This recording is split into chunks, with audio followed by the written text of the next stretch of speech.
वजीर आजम नवाज शरीफ आज भी खुद को पनामा लीक्स के मामले से नहीं निकाल सके, जबकि एहतजाज एहसन साहब की तनकीद के बाद वजीर दाखिला चौधरी निसार अली खान साहब की प्रेस कॉन्फ्रेंस ने इस मामले को मजीद उलझा दिया है। जबकि दूसरी तरफ तहरीक इंसाफ के चेयरमैन इमरान खान साहब ने यह कहा है कि जो मर्जी हो जाए, आइंदा कुछ दिनों में वो एक तहरीक चलाने जा रहे हैं, हुकूमत के खिलाफ तहरीक लाने का उन्होंने ऐलान कर दिया है। बहुत से अहम इशूज़ हैं जिनको आज के प्रोग्राम में डिस्कस करेंगे। डिस्कशन का आगाज़ करेंगे। अस्सलाम वालेकुम डॉक्टर साहब, क्या पनामा लीक्स के मामले पर क्या हुकूमत ने खुद को बहरान से निकाल लिया है या मजीद बहरान में चली गई हुकूमत? नहीं जी, मजीद बहरान दर बहरान की तरफ हुकूमत जा रही है और मियां नवाज शरीफ साहब वजीर आजम पाकिस्तान ये महसूस कर रहे हैं कि किसी बड़े जुडिशल कमीशन या इंक्वायरी कमीशन या किसी ऑडिट रिपोर्ट, आलमी ऑडिट रिपोर्ट की जो बात हो रही थी, उससे पहले उनके सामने दो खदशात हैं। एक तो यह है कि इलेक्शन कमीशन सिर्फ एक नोटिफिकेशन के जरिए आर्टिकल 63 के तहत उनको नाअहल करार दे सकता है, और ये नाअहली जो है ना सिर्फ उनकी होगी बल्कि इसहाक डार साहब समेत और भी कई रहनुमा इसकी जद में आ जाएंगे। तो वजीर आजम इस वक्त कई फ्रंट पे खेल रहे हैं। वो बुध को गालिबन इतलात ये हैं कि वो बाहर जा रहे हैं लंदन, और लंदन में उनकी गालिबन पीपल्स पार्टी की आला क़यादत से मुलाकात होगी। आज एक आम डेवलपमेंट ये हुई है कुछ देर पहले कि फरियाद तालपुर साहबा इस्लामाबाद पहुंची हैं, और फरियाद तालपुर साहबा के साथ जो सिंध के वज़ीर दाखिला अनवर सियाल वो भी इस्लामाबाद आ गए हैं। आइंदा 24 घंटों के दौरान इम्कान है कि एक खामोश मुलाकात होगी वजीर आजम पाकिस्तान या नवाज शरीफ साहब की फरियाद तालपुर साहबा से। और ये भी ज़हन में रहे कि अनवर सियाल वजीर दाखिला सिंध की कल डॉक्टर आसिम से रात गए एक मुलाकात हुई थी। वजीर आजम मियां मोहम्मद नवाज शरीफ ने पिछले 10-12 रोज के दौरान 2 अहम गैर मुल्की दौरे अपने मुलतवी किए हैं इस पनामा लीक्स के सामने आने के बाद, जिससे अंदाजा लगाया जा सकता है कि वो किस कदर परेशान है। एक उन्होंने अमेरिका का दौरा जो कि न्यूक्लियर समिट थी, वो वहां नहीं गए, और फिर तुर्की में जहां पे OIC का इजलास 14 तारीख को है, और वहां पे कई इस्लामी ममालिक के हुक्मरानों के साथ उनकी 1-on-1 मुलाकात तय थी, लेकिन उन्होंने तुर्की का दौरा भी मुलतवी कर दिया। हुसैन नवाज जो है वो जा रहे हैं गालिबन दुबई से लंदन, लंदन से सऊदी अरब को मैसेज भेजेंगे, कुछ और मामला करेंगे। जरदारी साहब के साथ भी राब्ते हो गए हैं,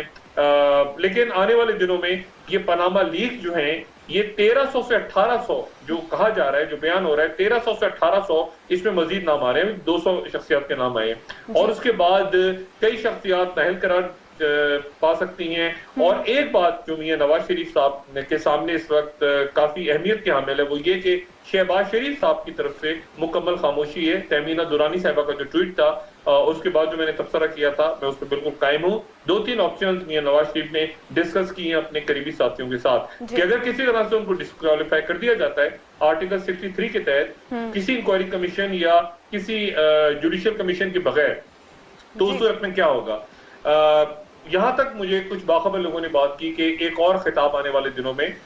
हो सकता है मियां मोहम्मद नवाज शरीफ का वजीर आजम पाकिस्तान, हो सकता है वो लंदन जाने से पहले करे, हो सकता है वो लंदन वापस आके करें। उनकी तबीयत अलील है, ये हम जानते हैं। उनके हार्ट के ऑपरेशन हो चुके हैं, स्टेंट जब उनका डला था मियां नवाज शरीफ साहब का, तो उसमें भी प्रॉब्लम्स हो गई थी। लेकिन ये जो दौरा उनका लंदन का हो रहा है, ये प्योरली पनामा लीक्स के बाद जो क्राइसिस क्रिएट हुआ है उस हवाले से हो रहा है। मियां नवाज शरीफ की जो डिस्कशंस हुई हैं कुछ लोगों के साथ, वो ये हुई हैं कि अगर ये मामला खराब होता है आने वाले दिनों में, तो और आर्टिकल 63 के तहत उनको डिस्क्वालीफाई करवाया जाता है, तो उस सूरत उस मरहले के आने से पहले वो क्या कर सकते हैं। एक तो यह है कि वो इमरान खान के इस धरने से परेशान हैं, और आज जैसे चौधरी निसार साहब ने बात की कि धरना ना सिर्फ डी चौक में बल्कि F9 पार्क में भी नहीं होगा। इमरान खान दूसरी तरफ बजिद है इस बात पे, और तकरीबन आज जो शाह महमूद कुरैशी और जहांगीर तरीन का एक मामला खराब हो गया था। आपको इल्म होगा कि पंजाब की सदारत के ऊपर काफी जो 2 ग्रुप्स हैं जो पहले से चले आ रहे हैं, वो शफकत महमूद साहब को चाहते हैं, शाह महमूद कुरैशी साहब के वो आए, लेकिन जहांगीर तरीन साहब जो है वो चौधरी सरवर साहब को चाहते हैं, और ये ग्रुपिंग काफी डीप है। लेकिन आज इमरान ने वो इंटर पार्टी इलेक्शन ही कैंसिल कर दिया, और इमरान खान जो है वो आने वाले दिनों में, अभी इमरान खान भी लंदन जाएंगे चंद रोज के लिए, और 18 को गालिबन इमरान खान की मुल्क वापसी होगी। तो इमरान खान भी लंदन जा रहे हैं, मियां नवाज शरीफ भी लंदन जा रहे हैं, पीपल्स पार्टी की क़यादत भी लंदन में मौजूद है, और ये जो पनामा लीक्स का बहरान है ये खत्म नहीं हो रहा। इसमें कम से कम मेरी इतलात ये है कि 6 इंटरनेशनल लॉबिंग फर्म्स को हायर किया गया है, और लीगल फर्म्स को भी, कि बाहर के मुल्कों में किस तरह से लॉबिंग इस वक्त की जाए, और अगर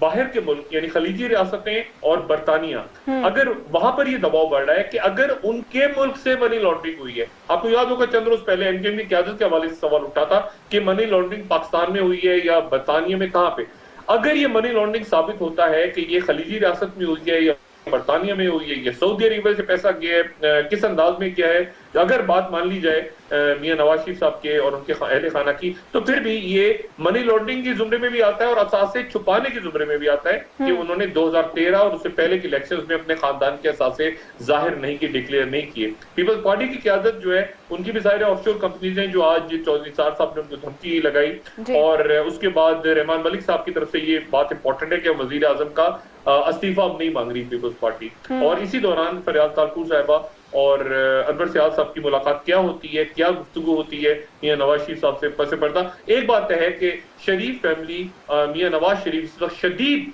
दबाव में महसूस कर रहे हैं अपने आप को। इंक्वायरी कमीशन नहीं बना, जुडिशियल कमीशन भी नहीं बना, ऑडिट फर्म की तरफ भी वो नहीं जा रहे, और ताजा उनको जो खतरा है वो ये है कि इलेक्शन कमीशन सिर्फ एक नोटिफिकेशन के जरिए उनको डिस्क्वालीफाई ना कर दे आर्टिकल 63 के तहत, और ये नाअहली जो है अगर होती है तो फिर उस सूरत में क्या होगा। यहां तक बात डिस्कस हो रही है कि क्या शहबाज शरीफ, असेंबली नहीं टूटेगी, कुछ अराकीन जो है वो डिस्क्वालीफाई हो जाएंगे पार्लियामेंट के, ये बात डिस्कस हो रही है कि क्या शहबाज शरीफ को आगे लाया जाए। नहीं, शहबाज शरीफ साहब के साथ शदीद इख्तलाफ आते हैं, और इसमें चूंकि मरीम नवाज साहिबा का मुस्तकबिल का कैरियर, जो कि अगली कैंडिडेट थी नवाज शरीफ साहब की नजर में वजारत उज़्मा की, उनका नाम भी आ गया, हुसैन नवाज का भी और हसन नवाज का भी,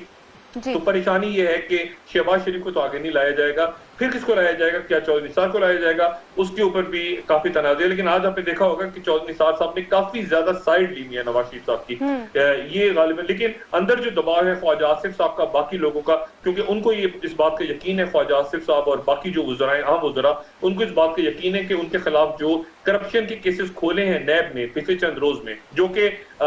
खत्म नहीं हुए, आज आपने खबरें सुनी होंगी कि नैब की तहकीकात आगे बढ़ रही हैं, उनको ये अंदेशा है कि कम से कम 6 वज़रा ऐसे हैं जो ये कहते हैं कि हमारी जो फाइल्स हैं वो चौधरी निसार ने अपने पास दबा के रखी हुई है और किसी भी वक्त वो हमारे खिलाफ तहकीकात कर सकते हैं। तो चौधरी निसार को लाते हैं मियां नवाज शरीफ या शहबाज शरीफ साहब को लाते हैं, किसको लाते हैं, या वो बच पाते हैं आर्टिकल 63 से। ये कमीशन इसीलिए नहीं अब बन रहा, इंक्वायरी कमीशन या जुडिशियल कमीशन, कि अब मियां नवाज शरीफ साहब इलेक्शन कमीशन ऑफ पाकिस्तान के आर्टिकल 63 से इस वक्त खौफजदा है। जी ठीक है डॉक्टर साहब, जैसे कि आपने बात की, एक तो हुकूमत पे प्रेशर है, वजीर आजम पे इस वक्त प्रेशर है, अंदरूनी इख्तलाफात भी हैं, और दोहराए देखने में आ रहा है। एहतजाज अहसन साहब बहुत तनकीद कर रहे हैं, वो वजीर आजम से इस्तीफे का मुतालबा भी करते हैं, उन्हें एहतसाब के लिए पेश होने का भी कहते हैं। रहमान मलिक साहब का नाम आता है तो वो कहते हैं हम इस्तीफे का मुतालबा नहीं कर रहे। पीपल्स पार्टी की जो आला क़यादत है उनकी जानिब से भी थोड़ा नर्म रवैया रखा गया है। तो आपको क्या लगता है आने वाले दिनों में अगर वजीर आजम जाते हैं और कोई मुलाकात होती है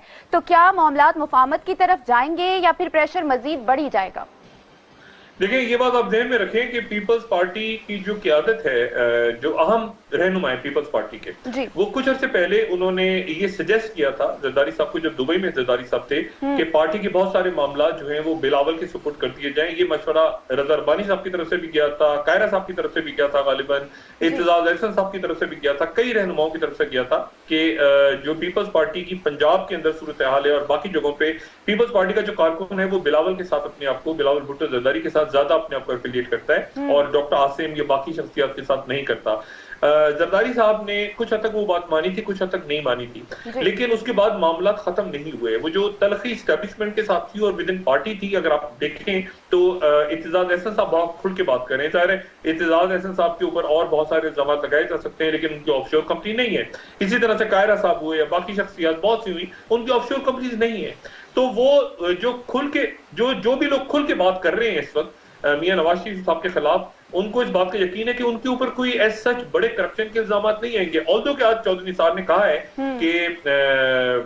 उन्होंने कहा कि 34 कंपनियां पीपल्स पार्टी की ऑफशोर कंपनीज हैं, जो मैं नाम नहीं लेना चाह रहा। मेरी इतलात ये है कि 80 से ज्यादा हैं कुछ रहनुमाओं की, लेकिन बहरहाल। और उन्होंने ये भी कहा चौधरी साहब ने कि मुझे वजीर आजम नवाज शरीफ साहब ने रोका है, वरना मैं एतजाज अहसन साहब के बारे में बहुत कुछ कहता। ये बात ध्यान में रखिएगा कि एतजाज अहसन साहब जब 1999 के अंदर मुशर्रफ साहब आए थे, उस वक्त कोई भी शख्स तैयार नहीं हो रहा था मियां मोहम्मद नवाज शरीफ का वकील बनने पे। कई वकला ने इनकार कर दिया था। और आपको ये बात शायद लोगों को याद हो, अगर नहीं याद तो मैं उनको याद दिलाता चलूं कि मियां मोहम्मद नवाज शरीफ का जब हुकूमत खत्म हुई थी तो उनके जो वकील थे वो चौधरी इत्तेजाज अहसन थे। बेनजीर भुट्टो साहबा ने इजाजत दी थी इत्तेजाज अहसन साहब को कि आप मियां नवाज शरीफ साहब के वकील बने, और वो सारे जो जितने केसेस थे उस जमाने में, चाहे वो हाईजैकिंग केस हो या दूसरे मामलात हो, अहम जो मुकदमात थे उसमें कोई मुस्लिम लीग की तरफ से स्टॉलवर्ट नहीं आया था नवाज शरीफ साहब को वकील बनके, बल्कि चौधरी इत्तेजाज अहसन आए थे। तो इत्तेजाज अहसन साहब जो हैं वो एक नवाज शरीफ साहब के साथ उनका एक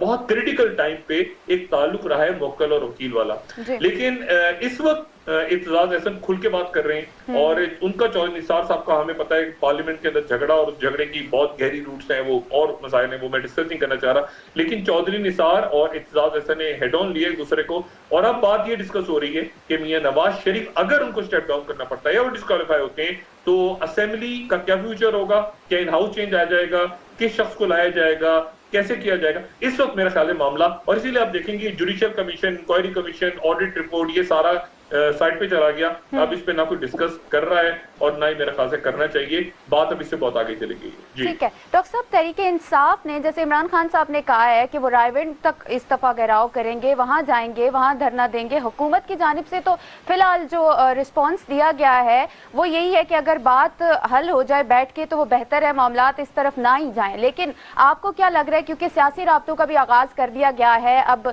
शाह महमूद कुरैशी साहब कल मिल रहे हैं एतजाज अहसन साहब से जाके, और एतजाज अहसन साहब इस वक्त उनका जो रवैया है हुकूमत की तरफ वो